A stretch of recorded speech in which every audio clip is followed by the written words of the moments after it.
കഴിഞ്ഞ വർഷം മാത്രം 20 ലക്ഷത്തിലേറെ വാഹനങ്ങളാണ് സംസ്ഥാനത്ത് രജിസ്റ്റർ ചെയ്തത്. 2011-ൽ 60.72 ലക്ഷം വാഹനങ്ങളാണ് ഉണ്ടായിരുന്നതെന്ന് നാറ്റ്പാക് പറയുന്നു.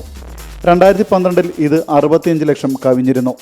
മോട്ടോർ വാഹന വകുപ്പിൻ്റെ കണക്കനുസരിച്ച് കഴിഞ്ഞ ഒക്ടോബർ 31 വരെ സംസ്ഥാനത്ത് രജിസ്റ്റർ ചെയ്തിട്ടുള്ള വാഹനങ്ങളുടെ എണ്ണം 85,17,671. 2011-ൽ കേരളത്തിലുണ്ടായിരുന്നത് 60 ലക്ഷത്തിൽ പരം കുടുംബങ്ങളാണ്.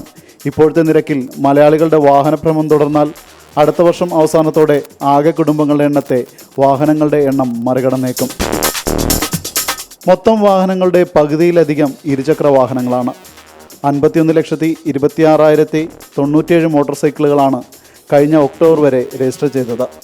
സംസ്ഥാനത്ത് 65 ലക്ഷത്തിലേറെ പേർക്ക് ഡ്രൈവിംഗ് ലൈസൻസ് ഉണ്ട്. പ്രതിദിനം 1300 പേരെങ്കിലും പുതുതായി ലൈസൻസ് തേടുന്നുമുണ്ട്. പൊതുഗതാഗത സംവിധാനത്തിലെ പോരായ്മ, വിദേശ പണത്തിൻ്റെ ഒഴുക്ക്, പുത്തൻ ജീവിതശൈലി, ആകർഷകമായ വാഹന വായ്പകൾ എന്നിവയാണ് വാഹനങ്ങളുടെ എണ്ണം വർദ്ധിക്കാനുള്ള കാരണങ്ങൾ. 1964-ൽ 24,000 വാഹനങ്ങളുണ്ടായിരുന്ന കേരളത്തിൽ 40 വർഷത്തിനിടെ ഉണ്ടായത് 350 ഇരട്ടി വർധനയാണ്.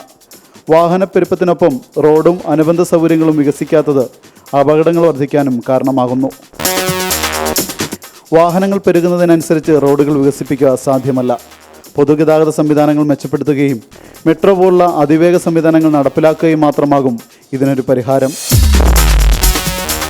TV Now, Kochi.